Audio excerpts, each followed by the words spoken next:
nesse jogo do Monumental em que a Argentina fez 4 gols na seleção brasileira. E começa o programa com um dado alarmante, né? O Brasil tomou já pós-Copa do Mundo de 2022 31 gols em 25 jogos. Só para vocês terem uma base de comparação, a seleção do Tite, por exemplo, demorou 81 jogos para sofrer 31 gols. É isso.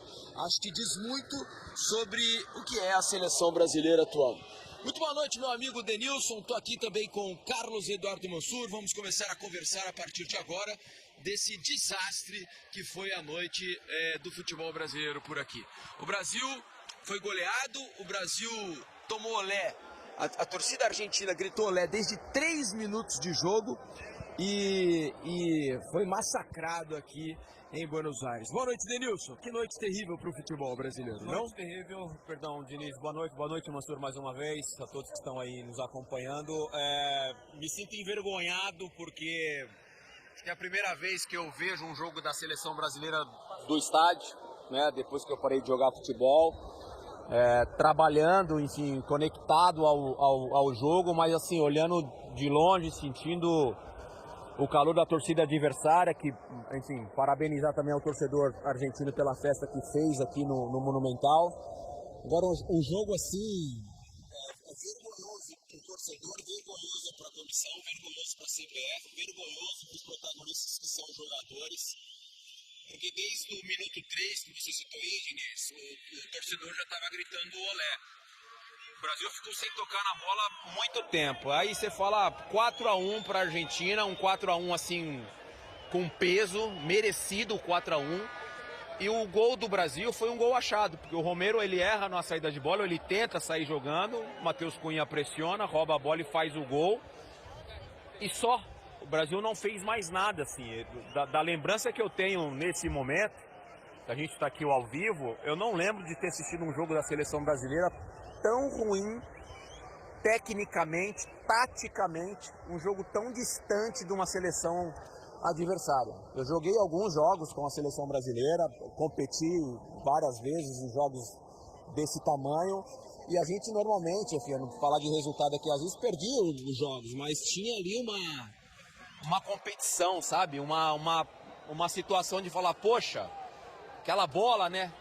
Não entrou, pô, aquela bola que o goleiro defendeu.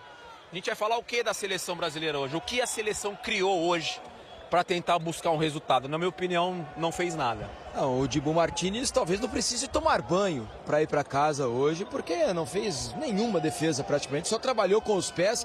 E por sinal, esse é um assunto que eu vou trazer aqui também no Troca com muita facilidade. O Brasil sequer conseguiu pressionar a Argentina em nenhum momento. A Argentina saía de trás com uma facilidade tremenda, chegava à frente também com muita facilidade. O Brasil tinha uma saída de bola terrível, e ofensivamente hoje foi um nada. Carlos Eduardo Mansur. Ontem no Troca de Passes, Mansur, a gente já previa dificuldades a respeito da posse de bola da Argentina. E aconteceu exatamente o que a gente temia, na verdade, né? A Argentina muito com a bola, botou o Brasil na roda. O Brasil não teve força em nenhum momento para roubar a bola do adversário. E a Argentina fez um jogo, para quem tá assim, hoje um jogo espetacular da Argentina, né? E tá parecendo que a Argentina é um time fora de série, absolutamente imbatível e nada disso. O Brasil foi um adversário mais fraco do que todos os outros concorrentes contra a própria Argentina nessa eliminatória. Ela não fez um jogo tão tranquilo assim como fez hoje contra nenhum dos adversários da eliminatória sul-americana. Isso para mostrar o quanto o Brasil foi mal na noite de hoje, não, Mansur? Boa noite. Boa noite, Felipe. Boa noite, Denilson. Boa noite a todo mundo que assiste o Troca. Eu vou entrar no que você perguntou. Embora eu ache assim, acho que com todas as fragilidades da seleção brasileira, eu acho que elas se juntaram do outro lado a um time que tem uma coisa que a seleção está muito longe de ter, que é a identidade, né? E identidade de jogo é algo fundamental. Acho que vale a pena a gente discutir por que não tem essa identidade a seleção brasileira. Porque a seleção brasileira é um time que aparentemente não sabe a que joga, né? Qual é a sua proposta, o que ela pretende num jogo. E aí, a seleção que foi a campo hoje, para mim, ela é o retrato de um momento da seleção brasileira, de um momento do futebol brasileiro. Tem digital nessa atuação da seleção brasileira de hoje, nesse momento que a seleção vive de um de um desgoverno completo, para mim tem digital de alto a baixo de toda a estrutura do futebol brasileiro.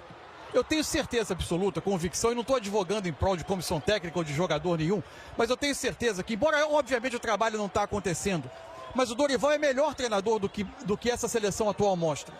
Eu tenho certeza que o Vinícius Júnior é muito melhor jogador do que as suas atuações nesse ciclo atual de seleção mostram. Que o Rafinha, candidato a melhor jogador do mundo no momento, é obviamente muito melhor jogador do que tem se mostrado na seleção. Isso vale para o Matheus Cunha, para o Rodrigo, para tantos outros. A seleção brasileira, ela virou um ambiente, um tipo de organização em que todo mundo desempenha menos do que pode. Todo mundo parece pior do que é. Por quê? Porque a seleção virou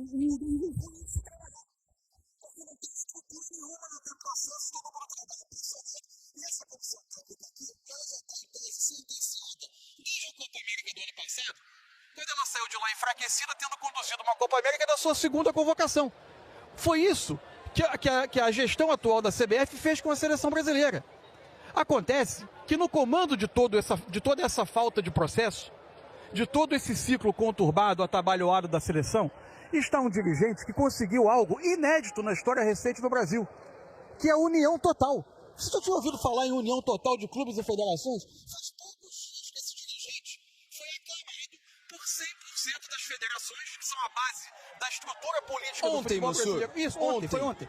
A base da estrutura política de um Brasil que tem esse calendário com 16 datas de estaduais para atender às amarras políticas dessas federações e por 100% dos clubes de Série A e de Série B. Muitos deles vítimas desse calendário que os faz perder jogador em data FIFA, ver jogador fazendo 80, 90 jogos no ano, mas todos eles aplaudiram essa gestão, se juntaram a ela e elegeram, ele era o candidato único, mas endossaram 100% das federações e dos clubes, endossaram o atual presidente da CBF.